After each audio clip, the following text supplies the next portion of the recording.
Hello, Miss Dobbins. So today I'm going to be doing my speech again. Okay, let's start. Good morning, parents, teachers, fellow judges, and speakers. Many of you must be thinking that slavery has been completely abolished in the postmodern era. But you are wrong. So today I'm here to tell you a tale of Romano. When I was 15, I was living in a village with my family. I met a man who told me about Kultiwa. I didn't know how to get there and I didn't have any money to pay for the bus. This person said that he would help me. He misled me and told me lies. I've been told by people in my village that Kultiwa was a very beautiful country where I could earn lots of money. So when the man offered me a job on his friend's large cocoa farm, I decided to travel with him. When I arrived there, I realized things weren't what they seemed. I was only one of 5 workers that slept in a tiny little farmhouse and mainly ate cassavera. We had to get up early and come back to the house late at night. And once I cut myself with a deadly machete.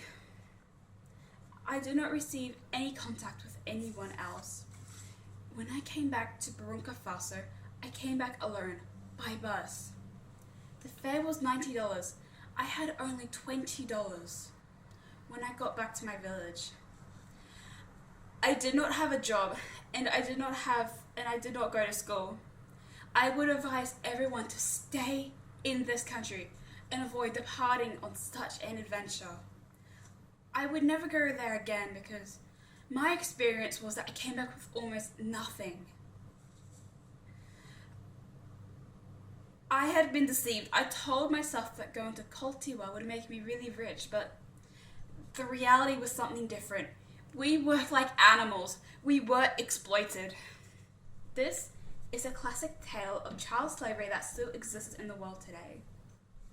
So I'm here today to place a foot down on this ground and to shout at you that there needs to be a catalyst of change towards child slavery. A matter of fact, child slavery wasn't completely eradicated across the world until 1981 in the African state of Mauritania.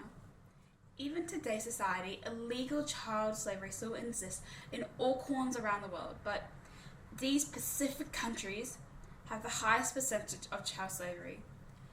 These countries include Mexico, the Philippines, India, Kenya, Brazil, and Africa. The amount of children in slavery is phenomenal. According to the Compassion International website, there are 168 million children worldwide trapped in labor, accounting for almost 11% of the overall population, with 100 million boys and 68 million girls. In addition, a total of 45 million of these child slaves are aged from 15 to 17. Where 40% work in hazardous environments. An extraordinary 28% of all child laborers. As a result of child slavery, these illegal industries profit around $150 billion every year. Therefore, all of these illegal profits are caused by your everyday needs and desires. Have you ever had that craving for that cigarette? Or that drooling sensation for chocolate in your mouth? Or that desire for that beautiful blouse in the shop window? Or that coffee fixation when you wake up? Well, the highest probability, all of these desires come from children in slavery. Some of these coffee products and chocolate products that you thoroughly enjoy are produced from major companies such as Nestle, Mars, Kraft, and Hershey.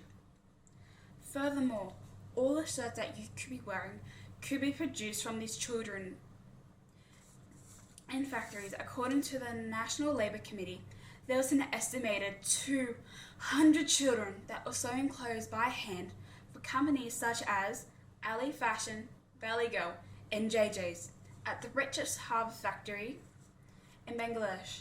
In addition, those cigarettes that you could be smoking could be produced by children. As reported, there was an estimated 80,000 children on a tobacco farm in India where they were producing tobacco for companies such as Universal Corporation and LA Once International.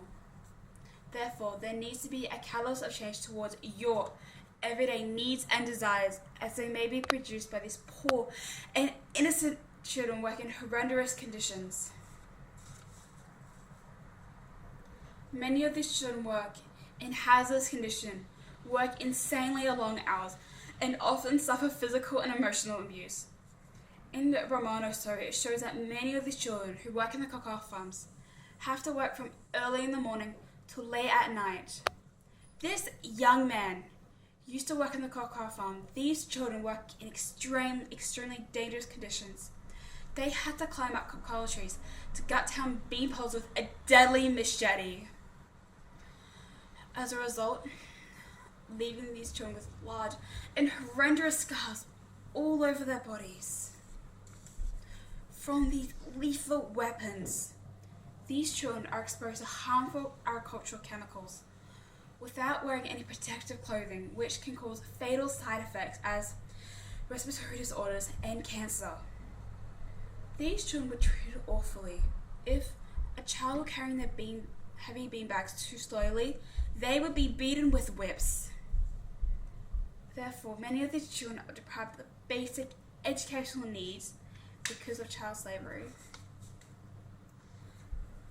Many of these children have little to no education because their families would keep these poor, unfortunate children out of school to help with their companies, as it was vital for family income. In addition, it was reported that children were working 38 hours a week and earning as little as 6 cents an hour. Let's reflect upon that for a moment. How much do you earn an hour, let alone a year? Hence, the children in the cultivar cocoa farms, 40% of children weren't attending school in 2010. In 11 countries, 16% of child laborers in grade 3 and 4 weren't passing basic language skills. But, on a more positive note, you can make a change to this terrible issue by sponsoring these children through organisations as World Vision, Compassion Australia, and Save the Child Australia. One of these sponsored children spend 40,000 hours in nurturing programs, and at least 50% of children graduate college. You can make a change to this terrible issue.